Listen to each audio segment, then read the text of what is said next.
There's one thing we have to watch out for this week. It is giant toads in fancy garb and also bubbles. Mm-hmm. Lick. Also tongues. Yep. 3 things you got to watch out for. There you go. And the 3 things to watch out for this week. Presented by...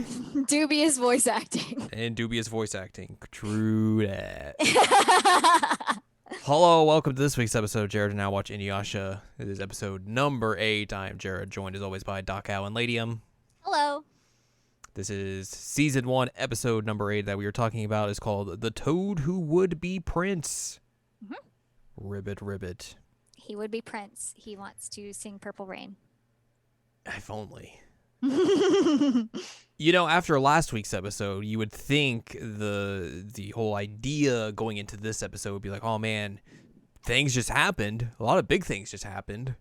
Had a big fight and everything. We'd get some maybe like clarification on what happened and everything. Just some like, trying to figure stuff out and all that. Nah. We're on our quest to get Shikon jewel charts. Yeah, we're back on the Shikon jewel quest. It's just like, let's just make a hard pivot and turn over here. That is the overarching theme of the show, is the Shikon jewel shards. So. I mean, you're not wrong, but it just feels like such a weird tonal shift from going from here's some very serious stuff that just happened in the last couple of episodes to just, I guess we gotta go find another shard again. Yeah. And that is what we are doing. Kagomi's in the lake. She's swimming. She's like, oh my god, I love the water. I love fresh air. She has a swimsuit this time. Yeah, she has a swimsuit this time. She has also a floaty ring. Yeah, she's got a inner tube for some reason. I'm like, why does she have that? You gotta have your pool toys. I guess so. Inuyasha's just lounging in a tree, hanging out with Myoga. He's like, hey, and Myoga's like pervin. Yeah, he's like, I'm gonna go get a better look, and Inuyasha's like, you probably shouldn't do that. And then Inuyasha sees a flash, and he just starts sprinting over towards the flashes, and Myoga's like, hey, I knew you couldn't resist. So he's following this flash and everything, and then eventually stops on a rock in the water, and Kagomi's like, whoa! And he's like, I don't know, it's not for you. I'm trying to, there's something just went by. And then Kagomi's like, I just think I just saw it. It's over there. And also her clothes have been stolen, so she's like, ah. Yep. They hear a whistle, and they're like, well, we should probably figure out where that whistle came from.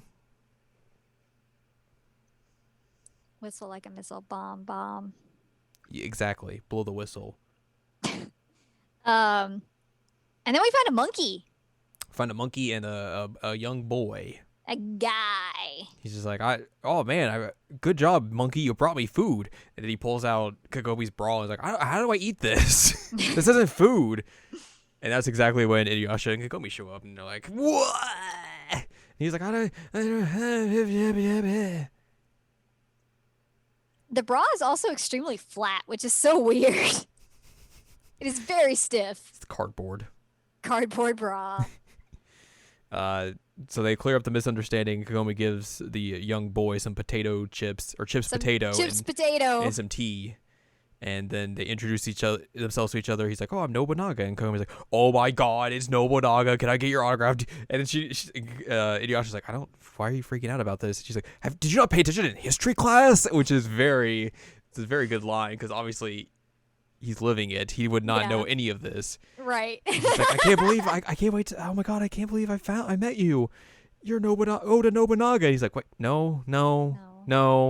I'm Amari Nobunaga. I don't want to be compared to that guy. Oh, that guy sucks. And Kagomi's like, oh, that's a bummer. That's a real bummer. And he's like, well, I guess if you guys are going to be bummed about it, I'm just going to leave.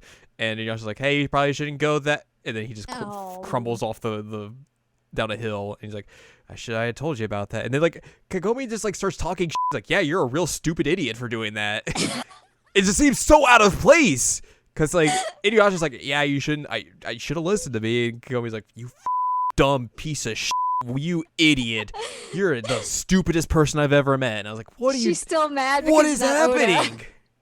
Also, one thing that I think is wild about this is that she talks about how she's going to keep her book around so she can get autographs. And I'm like, people aren't going to know how to sign their names back then. They're not, that's not a thing that they did. Also, are you going to bring it back to the modern ages and be like, oh, look, I got these autographs? And people are like, yeah, cool. That's very real, I bet. Yeah.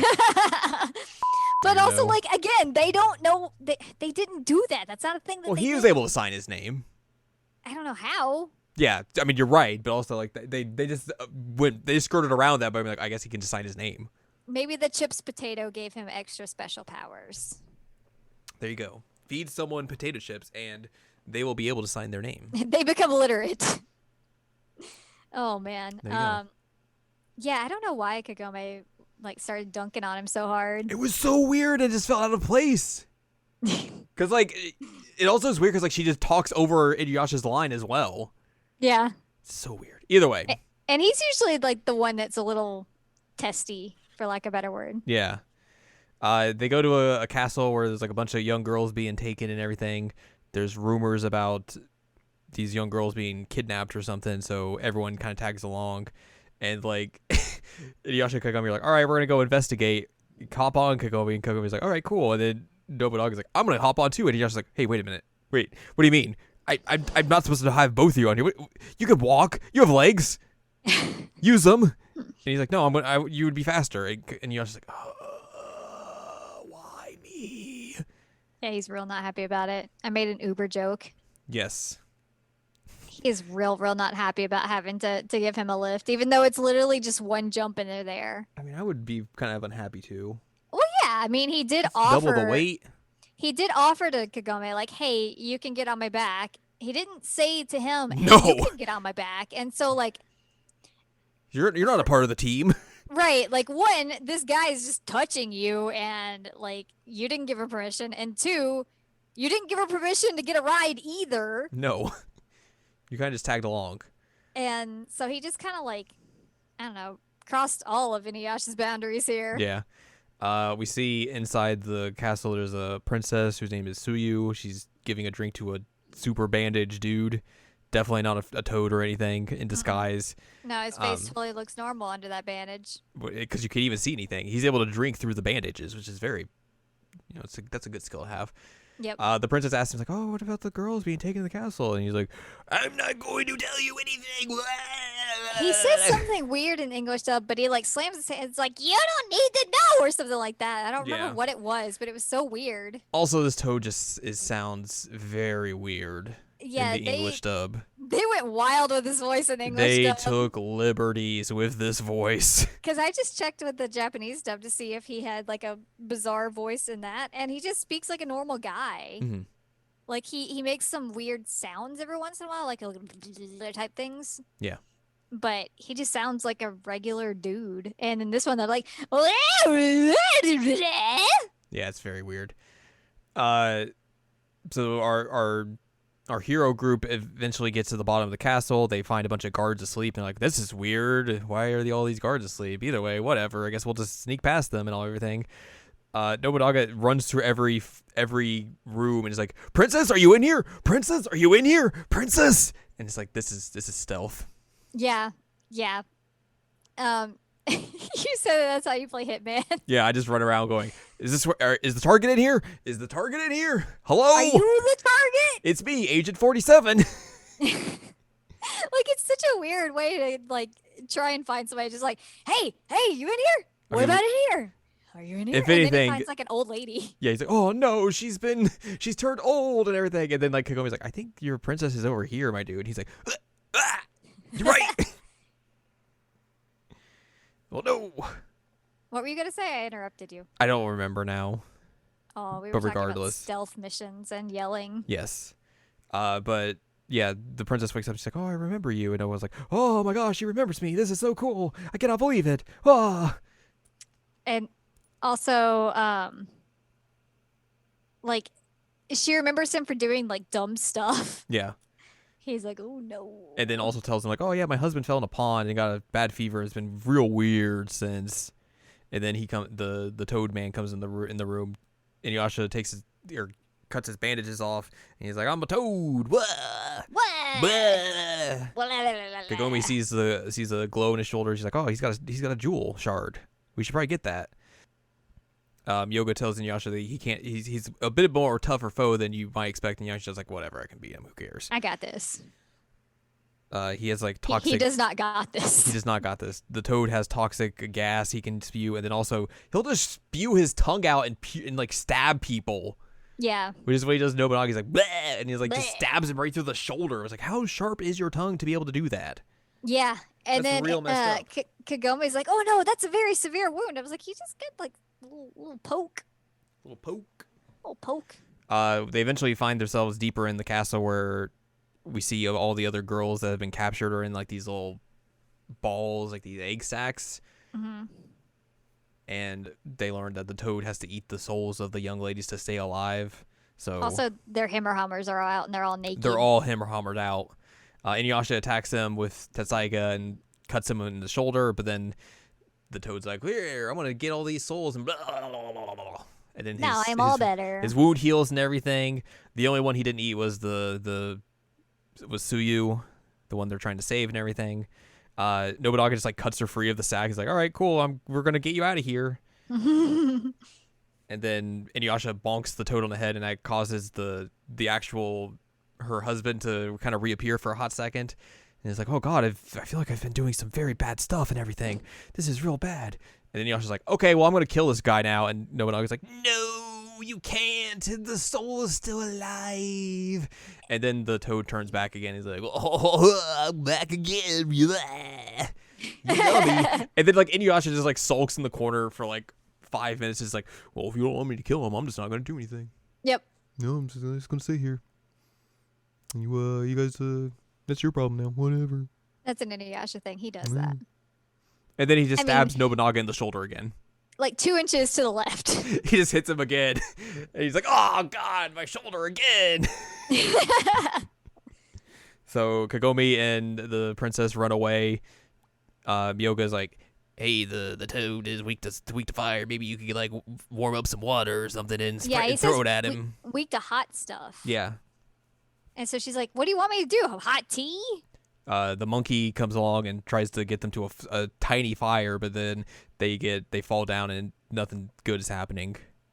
Also worth mentioning that there are multiple times throughout this episode that the monkey just like starts spinning a plate like on people's heads. You know, just as you do. That he does. Yeah. But yeah, so we got a tiny fire, but it's not really doing a whole lot. Inuyasha again wants to kill the toad, and they're like, no. And he's like, we do not have the luxury to wait around for you guys to decide when this is going to be fine. While that is all happening, Kagome gets an idea. She's like, wait a minute, I have an idea. Inuyasha, sit down. She pulls out hairspray. Yep. And a lighter. And she makes an impromptu flamethrower.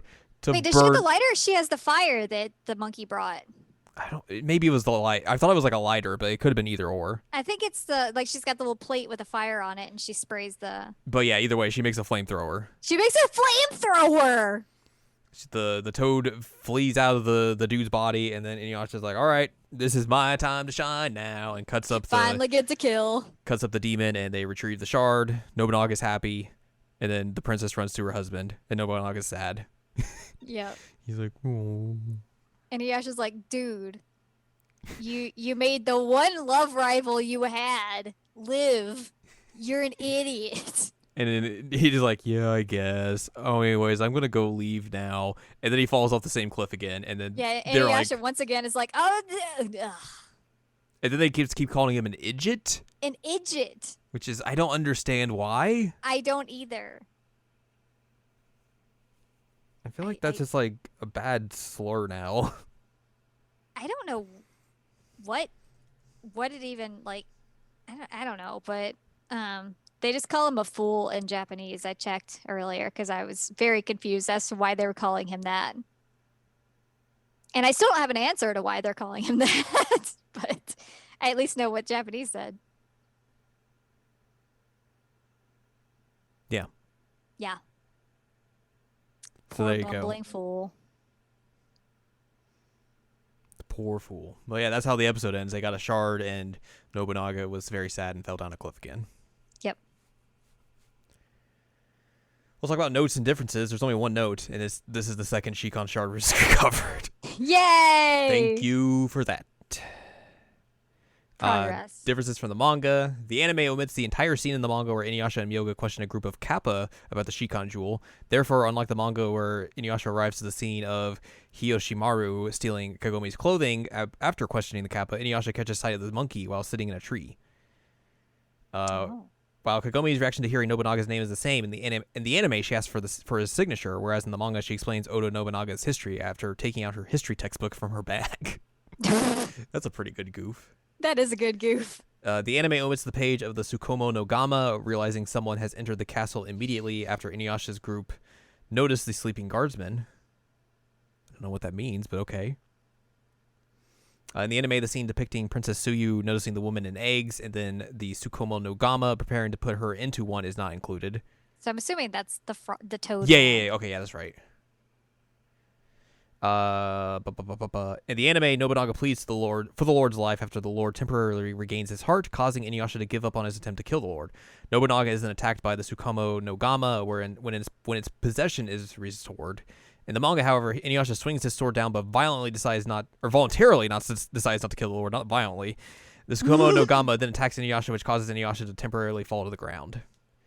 And in the manga, Myoga relays his plan to remove the Tsukumo no Gama from the Lord in the room filled with eggs, and afterwards Kagomi gets caught by the frog's tongue in its attempt to devour her. This then leads to the scene of Nobunaga pleading for the Lord's life as he attempts to keep the Tsukumo no Gama at bay. That gets a little bit more hairy. Mm-hmm. Well, next time Al is going to be pretty happy. Yay! As we will discuss Season 1, Episode number 9, titled Enter Shippo. Plus the amazing Thunder Brothers. Thunder Brothers. Sure, the Thunder Brothers and Shippo. We will learn all about them next time. But for now, if you would like more from us, go to seasonalanimeCheckup.com or sic.cool, where you can find past episodes of this podcast and other podcasts like Seasonal Anime Checkup, Seasonal Anime Checkup OVA. You can also find columns and reviews on the site as well. If you would like more from Ann Ladium, go to AnnLadium.com. She's got columns and reviews. You can follow us on Twitter, twitter.com/animecheckup. And you can buy our books, One Shining Moment, A Critical Analysis of Love, Life, Sunshine, and Hot Tubs and Pac-Man on Amazon.com. So next time, we'll learn about some brothers and Shippo.